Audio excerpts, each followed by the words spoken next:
দিনের বেলায় একটি অন্ধ মেয়ে নিজ বাড়িতেই ধর্ষণের শিকার হয়। মেয়েটি তার ধর্ষণের বিচার নিতে কোর্টে যায়, কিন্তু মেয়েটির এই অন্ধত্ব তার ন্যায় বিচারে বাধা হয়ে দাঁড়ায়। একে তো ধর্ষণকারীকে কেউ দেখেনি, তারপরে ধর্ষণকারী কোনো প্রমাণও রেখে যায়নি। এমন পরিস্থিতিতে মেয়েটা হার না মেনে লড়াই করে যায়। কিন্তু মেয়েটি কি আদৌ ন্যায় বিচার পাবে? আর পেলেও বা সেটা কিভাবে?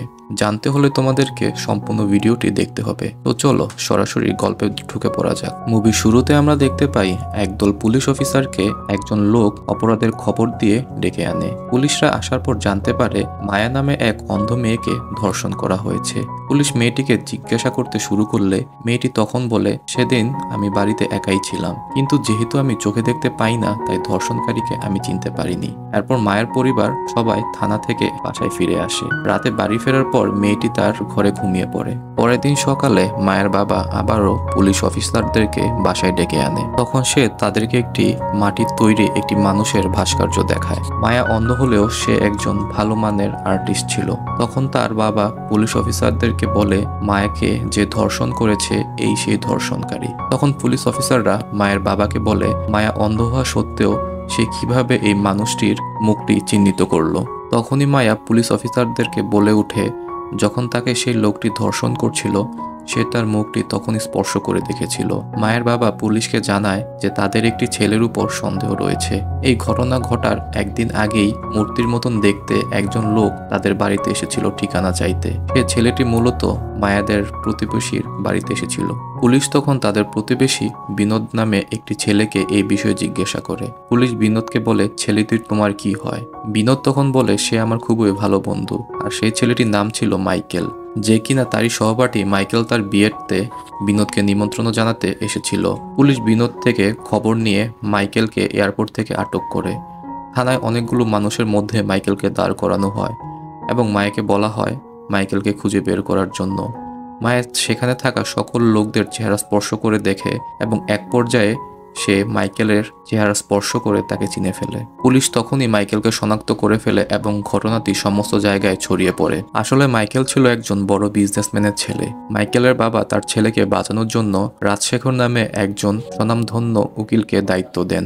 রাজশেখরের মেয়েও ছিল একজন আইনজীবী। সে তার মেয়েকে নিয়ে মাইকেলের বাবার কাছে এসে পৌঁছায়। রাজশেখর মাইকেলের বাবাকে জানায় মায়ের বাবার আরও একজন স্ত্রী রয়েছে এবং আরও দুটি ছেলে রয়েছে। রাজশেখর তখন মাইকেলের বাবাকে বলে, প্রথমে আমরা তাদেরকে টাকার লোভ দেখিয়ে মামলা সরিয়ে নিতে বলতে পারি। আর ঠিক তখনই মায়ের দুই সৎ ভাইকে ডেকে আনা হলো। তখন রাজশেখর মায়ের ভাইদের বলে, তোমাদের বোর্ডকে বেশ কিছু টাকা দিয়ে দেওয়া হবে, তোমরা তোমার বাবাকে বলো মামলাটি উঠিয়ে নিতে। এরপরই আমরা দেখতে পাই মায়ার ভাইয়েরা তার বাবাকে বোঝাতে এসেছে। তারা তার বাবাকে বলে পুলিশের ঝামেলায় পড়লে আমাদের অসম্মানই হতে পারে। তারা এই ভয় দেখিয়ে তার বাবাকে ছলে বলে কৌশলে বোঝাতে চায়। তারা আরো বলে মাইকেলের বাবা একজন বড় মাপের ব্যবসায়ী, সে যে কোনো মূল্যেই মাইকেলকে জেল থেকে ছাড়িয়ে আনবে। তাদের সাথে কোনো মতেই আমাদের টিকে থাকা সম্ভব হবে না, তাই এখনই আমাদের মুখ্যম সুযোগ, যত বেশি হোক তাদের কাছ থেকে টাকা নিয়ে আমাদেরকে মামলাটি উঠিয়ে নেওয়া উচিত। ছেলেদের মুখে এমন কথা শুনে মায়ের বাবা তাদেরকে চলে যেতে বলে। পরের দিন সকালে সকলকে হাজির করা হয় আদালতে।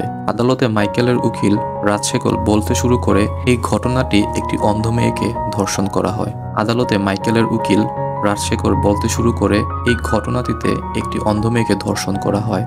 আসামি কোনো প্রমাণ না রেখে সেখান থেকে পালিয়ে যায়। আসলে যে মেয়ে চোখেই দেখতে পায় না সে কিভাবে একজন মানুষের মূর্তি বানায়? আর পুলিশ সেটাকে সত্য মনে করে মাইকেলকে ধরে হাজতে ভরে দেয়। এখানে রাজশেখর আরো বলে মায়ার শরীরে ধর্ষণে কোনো চিহ্নই পাওয়া যায়নি, এটি একটি বানোয়াট এবং মিথ্যা মামলা। আর ঠিক তখনই মায়ার পক্ষ থেকে একজন সরকারি উকিল তার মতামত দিতে শুরু করে, কিন্তু সে কিছুতেই রাজশেখরের সাথে যুক্তিতর্কে পেরে উঠছিল না। উপযুক্ত কোনো প্রমাণ দিতে না পারায় মাইকেল সেবারের মতন জামিনে বাইরে চলে আসে। জামিনে ছাড়া পাওয়ার পর মাইকেলের উকিল রাজশেখর তাকে জিজ্ঞাসা করে, তুমি সেদিন যে সমস্ত ঘটনা ঘটিয়েছ আমার কাছে সবকিছুই সত্য বলো, তা না হলে কোনোভাবেই তোমাকে বাঁচানো সম্ভব হবে না। তখনই মাইকেল শেখরকে সমস্ত ঘটনা জানায়। পরের দিন সকালে মায়ের মামলার তদন্তকারী পুলিশ অফিসার মায়ের বাবাকে জানায় অত্যন্ত হাই প্রোফাইল লোকের সাথে মামলায় জড়ানোর কারণে হয়তোবা তাদেরকে মামলা থেকে সরিয়ে দেওয়া হতে পারে।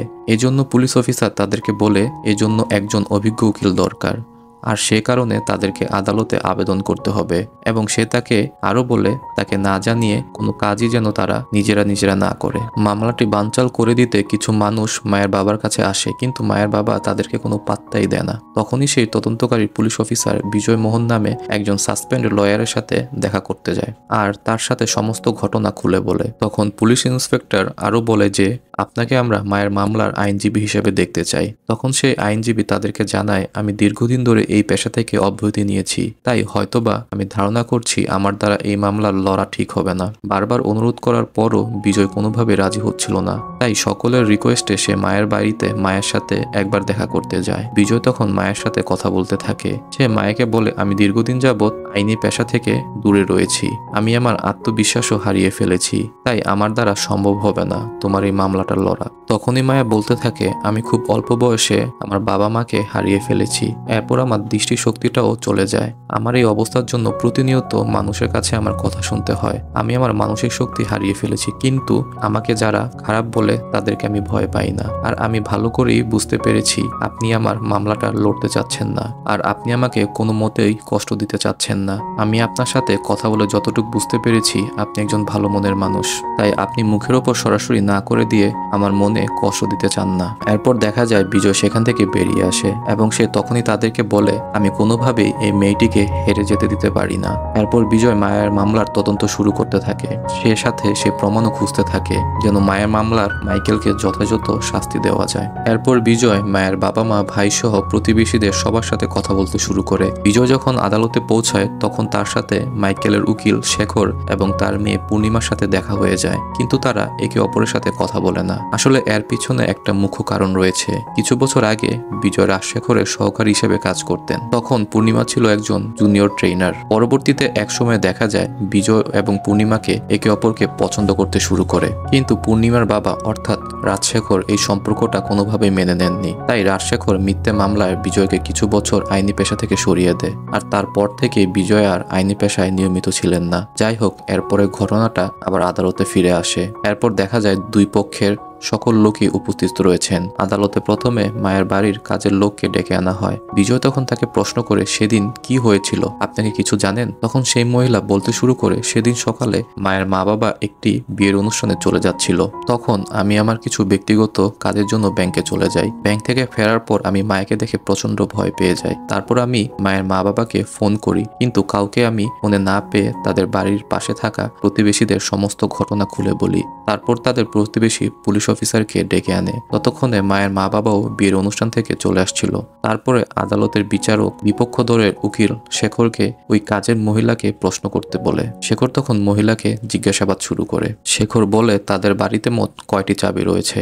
কাজের মহিলা তখন শেখরকে বলে, বাড়িতে মোট 2টি চাবি রয়েছে, একটি আমার কাছে, অন্যটি মায়ের মা বাবা নিজের কাছেই রাখে। তখন শেখর বলে, তুমি যে তাইলে বাইরে ছিলে এই কথাটা মায়ের মা বাবা ভালো করেই জানতো, আর সে যদি তখন লুকিয়ে লুকিয়ে বাড়িতে গিয়ে ফিরে আসতো তখন সে কথাটা আর কেউই জানবে না। তুমি যদি ঘরের দরজা বন্ধ করে বাইরে বের হও, তারপর বাড়ির ছাদ দিয়ে ঘরের ভেতর প্রবেশ করা সম্ভব, কিন্তু কেউ শুধু শুধু কেনই বা বাড়ির ছাদের দরজা খোলা রাখবে? এরপর শেখর আরো বলে, তুমি যে পুলিশকে ডেকেছিলে এজন্য কি মায়ের মা বাবা তোমাকে বকেছিল? কোন কাজের মহিলা বলে, হ্যাঁ আমাকে বকেছিল, কিন্তু সেটা মায়ের সম্মানহানির জন্য।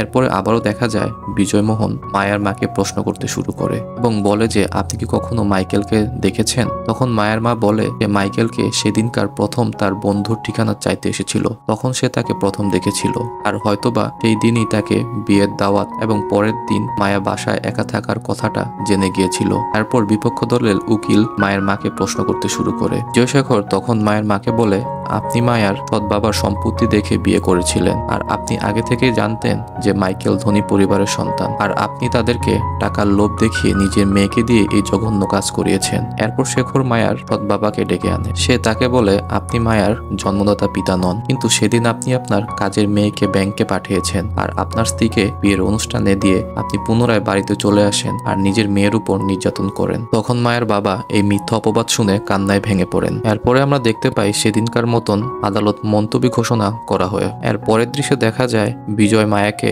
আদালতে কিভাবে নিজের বক্তব্য পেশ করতে হবে সেই বিষয়টি বোঝাচ্ছেন। তিনি বলেন যে তোমরা যতদিন ন্যায় বিচার না পাবে আসামির পক্ষের লোকেরা তোমার বাবাকে বিভিন্নভাবে আসামি করার চেষ্টা করবে, তাই তোমাকে বুঝে শুনে সমস্ত প্রশ্নের উত্তর দিতে হবে। পরদিন মায়া আদালতে উপস্থিত হয়। বিজয়মোহন সেদিন তার সাথে কি ঘটেছিল সমস্ত ঘটনা জানতে চায়। মায়া বলে সেই দিন সবাই বাসা থেকে চলে যাওয়ার পরে আমি গোসল শেষ করে বাইরে বের হয়ে আসি। তখন মাইকেল দ্বারা আমি ধর্ষণের শিকার হই। এরপর বিচারক বিপক্ষ দলের উকিল শেখরকে প্রশ্ন করতে বলেন। এরপর শেখর মায়াকে প্রশ্ন করে তুমি কিভাবে বুঝতে পারলে যে তোমাকে মাইকেল ধর্ষণ করেছে? মায়া এর উত্তরে বলে আমি যাতে চিনতে পারি এজন্য তার চেহারা স্পর্শ করে রেখেছিলাম, কিন্তু আমি নিজের ইচ্ছায় তাকে ছুঁইনি। তখন যদি আমি তাকে বাধা দিতাম হয়তো সে আমাকে মেরেই ফেলতো। এরপর মাইকেলের বন্ধুকে জিজ্ঞাসাবাদের জন্য ডাকা হয়। পরবর্তীতে বিজয় মাইকেলের বন্ধুকে জিজ্ঞাসা করতে শুরু করে। তখন সে নানাভাবে বন্ধুকে বাঁচানোর জন্য মিথ্যা কথা বলতে শুরু করে। মায়ার এই ঘটনাটি সামাজিক যোগাযোগ মাধ্যমে ছড়িয়ে পড়ে। এটা যখন মাইকেল দেখতে পায় তখন সে রেগে গিয়ে মায়ের বাসায় চলে আসে বদলা নিতে। মাইকেল মায়া ও তার পরিবারের সবাইকে হুমকি দেয় এবং বলে মামলাটি তুলে নিতে, আর তারা যদি এই মামলাটি তুলে না নেয় তাহলে তাদের সবাইকে মেরে ফেলবে। এরপর মাইকেল সেখান থেকে চলে যায়। পরের দৃশ্যে শেখর কিছু কাজের জন্য দিল্লিতে যায়। এজন্য রাজশেখরের মেয়ে পূর্ণিমা মাইকেলের হয়ে মামলাটি লড়তে আসে। এরপর দেখা যায় আদালতে বিজয়মোহন তদন্তকারী পুলিশ অফিসারকে জিজ্ঞাসা করতে শুরু করে। তিনি জিজ্ঞাসা করে আপনারা কিভাবে মাইকেলকে চিনেছিলেন? তখন পুলিশ অফিসাররা কোর্টে বলে আমরা মায়ার তৈরি সেই মূর্তি দিয়েই মাইকেলকে চিনেছিলাম, আর মূর্তি যদি ভেঙেও যেত সেজন্য সেখানকার কয়েকটি ছবি আমরা তুলে রেখেছিলাম। তখন পূর্ণিমা জিজ্ঞাসা করে তাহলে এই ছবিগুলো কোথায়? তখন পুলিশ ইন্সপেক্টর বলে আমাকে এই মামলা থেকে সরিয়ে দেওয়া হয়েছিল, আর ঠিক তখনই ছবিগুলো সরিয়ে দেওয়া হয়েছে। আর ঠিক তখনই পূর্ণিমা বলে আপনি ছবিগুলো নিজে সরিয়েছেন কারণ ছবির সাথে আপনি মাইকেলের মিল খুঁজে পাননি, আর আপনি এটাও ভালো করে চেয়েছিলেন মাইকেল যাতে জেলের বাইরে না আসতে পারে, এজন্যই আপনি ছবিগুলো চালাকি করে সরিয়ে দিয়েছেন। এরপর বিচারক মাইকেলকে এই মামলার বিষয়ে জিজ্ঞাসা করলে মাইকেল বলে আমি নির্দোষ, আমাকে ফাঁসানো হয়েছে। আমি সেই দিন সকালে বিনোদের বাড়িতে গিয়েছিলাম আর সেখান থেকে আমি আমার বন্ধু রিসোর্টে গিয়েছিলাম। এরপর আমি যখন দেশের বাইরে যেতে চেয়েছিলাম এরপরই আমাকে এয়ারপোর্ট থেকে ধরে আনা হয়। এরপর দেখা যায় বিচারক এই মামলাটির বাকি কাজের জন্য পরবর্তী তারিখ ঘোষণা করেন। এরপর বিজয়মোহন মাইকেলের বলা কথা অনুযায়ী তার নিজের কলিগকে মাইকেল সেদিন কোথায় কোথায় গিয়েছিল তার খোঁজ নিতে বলে, আর তারা খুঁজতে গিয়ে একটি রেস্টুরেন্টে সিসিটিভি ফুটেজ পান। ভিডিওটিতে দেখা যায় মাইকেল এবং তার বন্ধু সেই রিসোর্টে গিয়েছিল। ওর বিজয়মোহন পুলিশকে সেই ভিডিওটি দেখায়। তখন বিজয় আবারও আগের ভিডিওটি পুনরায় দেখার জন্য বিচারকের কাছে আবেদন করে। আগের দিনে ভিডিওটি যখন আবার প্লে করা হয় সেখানে দেখা যায় কিছু অংশ এডিট করা হয়েছে। এরপর আরো দেখা যায় শেখর এই কেস জেতার জন্য সেই রেস্টুরেন্ট কর্মীকে ভয় দেখিয়ে ভুল ভিডিও তৈরি করতে বলেছিল। তখন বিচারক রাজশেখরের এই বেআইনি অপরাধের জন্য তাকে আইনের আওতায় আনার নির্দেশ দেয়। এরপর তার বিরুদ্ধে পুলিশকে মামলা করতে বলে। পরবর্তীতে দেখা যায় পূর্ণিমা তার বাবার পরিবর্তে কেসটি লড়তে শুরু করে। বিজয় মাইকেলের ড্রাইভারকে জিজ্ঞাসা করে যে সেদিন মাইকেল গাড়ি চালিয়েছে কিনা, কিন্তু ড্রাইভার তখন তাকে মিথ্যা কথা বলে। এই দিন সে গাড়ি চালাচ্ছিল না। ঠিক তখনই বিজয়মোহনের কলিগ চলে আসে প্রমাণ নিয়ে। তখন দেখা যায় অন্য একটি গাড়ির ক্যামেরা থেকে বোঝা যাচ্ছে যে ওই দিনকার গাড়ি মাইকেল ড্রাইভ করছিল। এরপর আরো জানা যায় যে মাইকেল আরো অনেক মেয়েকেই ধর্ষণ করেছে, আর তখন তার বয়স ছিল মাত্র 15 বছর, কিন্তু কিশোর হওয়া সত্ত্বেও তাকে কোনো আইনি শাস্তি পেতে হয়নি। ঘটনাগুলো শুনে আদালতে সবাই চমকে যায়, এমনকি এই কথা শুনে শেখর নিজেও অবাক হয়ে যায়। আসলে মাইকেল তার এই ঘৃণিত সত্য কথাগুলো কাউকে জানায়নি, এমনকি তার লয়ার শেখরও জানেনি। এরপর রায়ে দিন চলে আসে। মাইকেল যখন তার বন্ধুর বাড়ির ঠিকানা চাইতে যায় তখন সে মায়াকে প্রথম দেখে এবং সে বাড়িতে একা থাকবে এই কথাটি সে শুনে ফেলে। সে লুকিয়ে লুকিয়ে তার বন্ধুর বাড়ি থেকে মায়ার বাড়ির দিকে নজর রাখতে শুরু করে। এরপর সে সুযোগ বুঝে তার ড্রাইভারকে ডেকে আনে তার ব্যক্তিগত গাড়িটি অদল বদল করে নেয় আর তাকে রিসোর্টের দিকে এগিয়ে যেতে বলে। এরপর মায়া যখন একা ছিল মাইকেল বাড়ির ছাদে উঠে মায়ের রুমে প্রবেশ করে। তারপর সে মায়াকে ধর্ষণ করে। তখন মায়া তাকে মৃত্যুর ভয়ে বাধা না দিয়ে তাকে স্পর্শ করতে থাকে যেন সে পরবর্তীতে প্রমাণ হিসেবে এটিকে ব্যবহার করতে পারে। তো তখন পূর্ণিমা বলে এটাকে শুধু আমরা একটি প্রমাণ হিসেবে নিতে পারি না। পূর্ণিমা আরো বলে যেহেতু মায়া মাইকেলকে ছুঁয়ে তার মূর্তি তৈরি করতে পেরেছে তাহলে সে অন্য একটি মূর্তি বানিয়ে দেখাক। এরপর মায়া এই কথায় রাজি হয়ে যায় আর তখন তাকে বলা হয় 5 মিনিটের জন্য অন্য কাউকে ছুঁয়ে দেখার জন্য, আর আদালতে এই সময়টা তাকে দিয়ে দেওয়া হয়। এরপর এই কাজের জন্য পূর্ণিমা তার বাবা রাজশেখরকে পাঠায়, যাতে করে সে তার চেহারা স্পষ্ট করে মূর্তিতে বানাতে পারে। রাজশেখরও তখন তাকে নানাভাবে ভয়ভীতি দেখাতে থাকে। 5 মিনিট পর রাজশেখর চলে যায়। তারপর মায়া তার মূর্তি বানাতে শুরু করে। সকল মিডিয়া এবং পুরো দেশ তার জন্য অপেক্ষা করছিল। এরকম করে প্রায় 6 ঘন্টা কেটে যায় আদালতে।